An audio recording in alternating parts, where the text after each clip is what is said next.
खोट जब सोने में होगी तो कंगन क्या खरा होगा। खोट जब सोने में होगी तो कंगन क्या खरा होगा। ऐसे ऐसे बच्चे भी हैं और ऐसे ऐसे लड़के भी हैं जो आज गुड़गांव में, पूना में, बेंगलोर में रात्रि भोजन नहीं करते, बाजार का भोजन नहीं करते, घर के हाथ का बना भोजन करते हैं, रोज पूजा करते हैं, अभिषेक करते हैं और 1-1 लाख रुपया महीना उन्हें सैलरी मिल रही है। और आज भी वो रात में जब वहां से लौटते हैं तो स्वाध्याय करते हैं। ऐसे ऐसे बच्चे भी अभी हैं। पूरा एक बेंगलोर में एक कैंपस बसा हुआ है, एक मंदिर ही इसी तरह का बना हुआ है। वहां कोई नहीं करने वाला चला जाए तो वो भी करने लगता है, क्योंकि वहां बहुमत किसका है? करने वालों का है।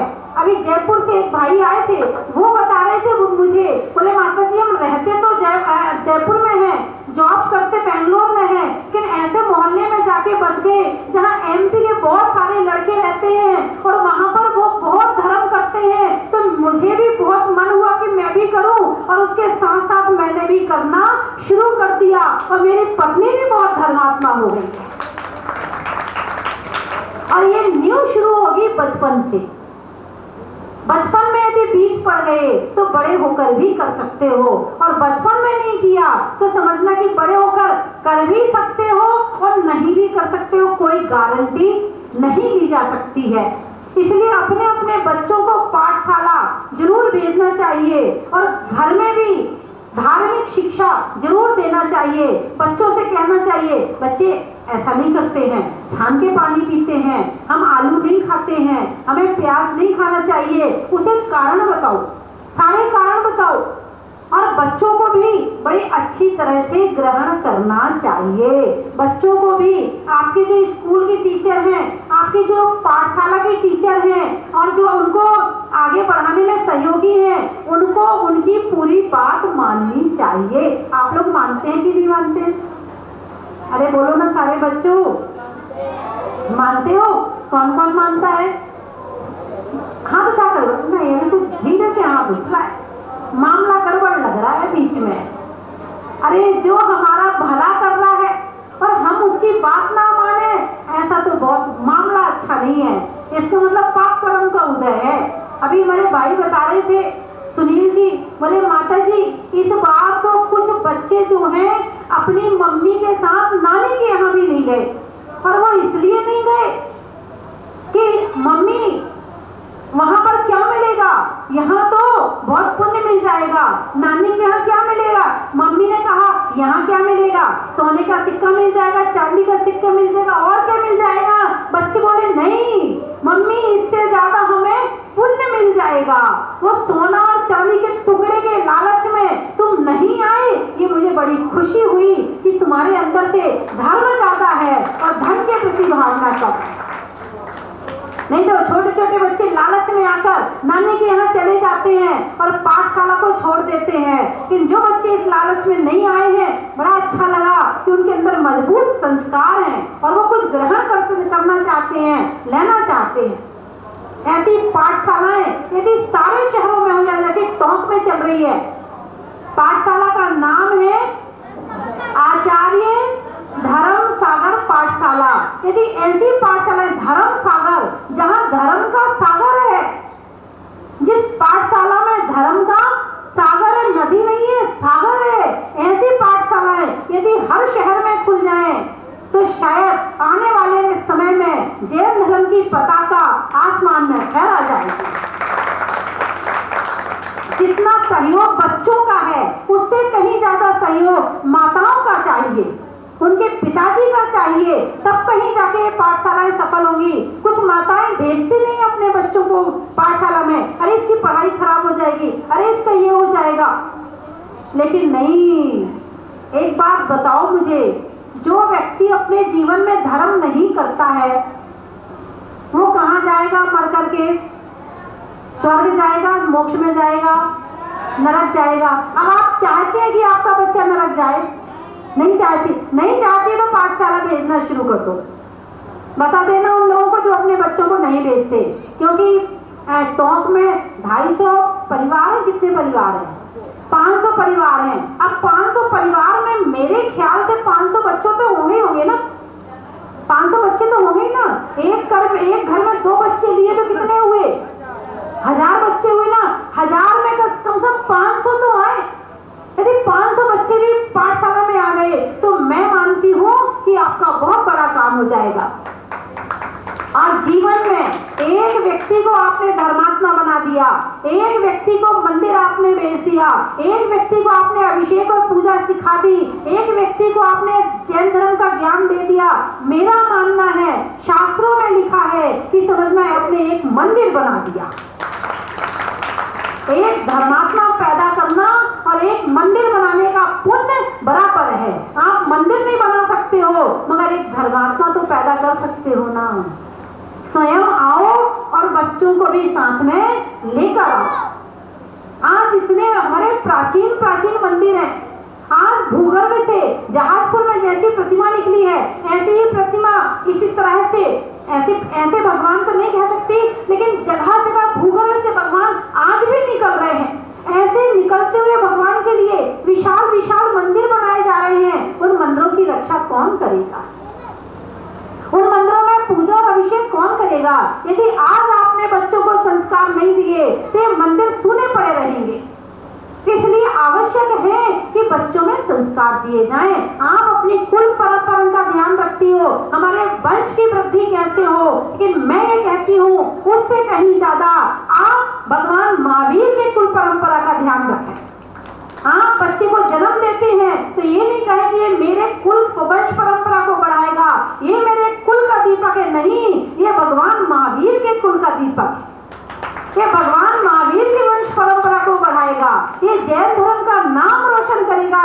इस भावना से भी संतान को जन्म देती हो तो संतान को जन्म देना भी सार्थक हो गया। पूत जने तो ऐसा जन के जाता के सूर, पूत जने तो ऐसा जन कह जाता के सूर, और नहीं तो रही हो बांझड़ी मती गवावे नूर। कोई अंतर नहीं रहा। अंतर है कि एक बच्चा भगवान का अभिषेक कर सकता है, पूजा कर सकता है, भक्ति कर सकता है, लेकिन एक पशु का बच्चा नहीं कर सकता है। तो बंधुओं, मुझे बड़ी आज प्रसन्नता है कि टॉप के इतने सारे बच्चे 3 बस भर के राजस्थान की यात्रा के लिए गए और आज जहाजपुर में पूजा अभिषेक किया। अब आप तो अचानक आए हैं, यदि थोड़ा सा 1 घंटे का प्रोग्राम और लेकर आते तो मैं आपको यहाँ विधान भी करवा देती। केवल 1 घंटे के प्रोग्राम जल्दी बन सकता है, आना जल्दी हो सकता है, जाना जल्दी। 1 दिन के प्रोग्राम में सारा काम हो जाएगा। सुबह से शाम तक के प्रोग्राम में बच्चों का थोड़ा झूला है तो झूले का मामला भी हो जाएगा। थोड़ा अच्छा बढ़िया एंजॉय करें, थोड़ा खाने पीने का भी प्रोग्राम बढ़िया हो जाएगा। और यहाँ आएंगे, प्रभु की भक्ति, अभिषेक, पूजन, शांति धारा भी हो जाएगी, धर्म ध्यान भी हो जाएगा। तो बच्चों की सारी चीज यही मिल जाएगी। तो इस तरह से जितने ये बच्चे आए हुए हैं, अभी कई बच्चों ने आज लहसुन, प्याज, आलू रात्रि भोजन, किसी ने 2 महीने का, किसी ने 1 साल का, किसी ने 1 महीने का, किसी बच्चे ने नियम लिया कि हम जो है 1 महीने तक मौन व्रत लेंगे 1 घंटा रोज। ओहो, मैंने कहा बड़ों को चुप करना मुश्किल है और हमारे बच्चे देखो कितने आगे हैं। 1 घंटे रोज मौन लेके साधना, मौन साधना करेंगे। और जो बच्चे मौन साधना कर सकते हैं वो पढ़ाई भी अच्छी तरह से कर सकते हैं। जो बच्चे मौन साधना नहीं कर सकते हैं वो पढ़ाई भी नहीं कर पाएंगे। तो मेरा तो ये मानना है, जितने बच्चे यहाँ बैठे हैं सभी 1-1 घंटे का रोज का नियम लें, वो फिर बैठ के पढ़ाई करें। देखो आपकी परसेंटेज कितनी अच्छी आती है, कितने अच्छे आपके परसेंट बनते, कितनी अच्छी आपकी पढ़ाई होती है। जो पढ़ाई बोल करके 3 घंटे में होती है वो पढ़ाई मन लगाकर मौन लेकर 1 घंटे में हो सकती है। कौन बच्चे 1 घंटे का मौन लेंगे 1 महीने तक? हाँ, रोज पढ़ाई करेंगे। 1 घंटे का मौन लेके घूमना नहीं है, हुआ नहीं करना है, पढ़ाई करना है। नहीं तो आप हुआ करने पहुंच जाओ अपनी मम्मी के पास, पानी चाहिए, खाना चाहिए। नहीं, 1 घंटे पूर्ण रूप से पढ़ाई करनी है आपको। बहुत अच्छे, एक बार तालियां बजाओ बच्चे के लिए, बहुत मौन का नियम लिया है। और एक बच्चे ने तो नियम लिया है कि जब हम भोजन करेंगे दोनों टाइम मौन से भोजन करेंगे। ये मतलब इतना अच्छा लगा मुझे सुन करके। वैसे तो मौन से भोजन ही करना चाहिए, बिना मौन के भोजन करना ही नहीं चाहिए। मौन से भोजन करने से बहुत सारे लाभ हैं। पहली बात है, हम झूठे मुंह जिनवाणी नहीं बोलते हैं। दूसरी बात है, किसी चीज में नमक कम होगा तो लड़ाई नहीं होगी। हाँ, नहीं तो अच्छा इशारा जरूर कर, इशारे से तो कहेंगे ना, बोल तो नहीं सकते हैं, नहीं तो कहेंगे तुम्हें इतनी भी याद नहीं रहती है, नमक भी डालना भूल जाती, गुस्सा करना शुरू कर देंगे। गुस्सा नहीं होगा, कम से कम खाते समय गुस्सा नहीं होगा। और सब लोग ध्यान रखेंगे, देखो भाई वो बच्चा है ना मौन से खाना खाता, जरा ध्यान से खाना खिलाना, कुछ भूल ना जाए उसको, ध्यान रखेंगे भोजन में। तो मौन से भोजन करने से सम्मान होता है, मौन से भोजन करने से जिनवाणी नहीं बोली जाती, तो अभिनय नहीं होता जिनवाणी का, और सम्मान की रक्षा होती है, और भोजन भी अच्छी तरह से किया जाता है। तो मेरी बात आपकी समझ में आ गई? बोलो आ गई, जोर से बोलो आ गई, बोलो आ गई।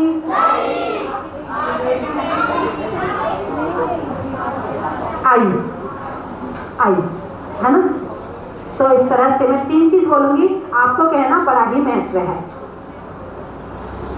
दुकान में लाला का, मकड़ी में जाला का, और टॉप की धर्मसागर पाठशाला का, होने में सच्चे का, आम में कच्चे का, और आने में बच्चों का। धर्म स्नेही बंधुओं,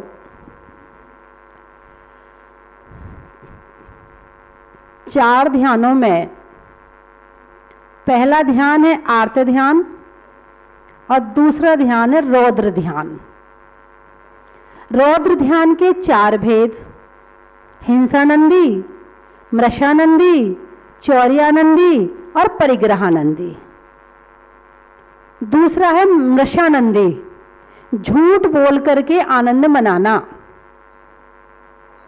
झूठ बोलकर आनंद मनाना। 5 पाप में झूठ बोलना एक पाप है। पाप किया, ऊपर से आनंद मनाया, महापाप हो गया।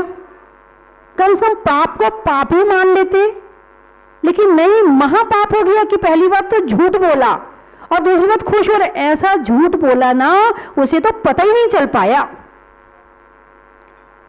और झूठ बोलने के बाद में कहते हैं कि अपना काम बनता और भाड़ में जाए जनता।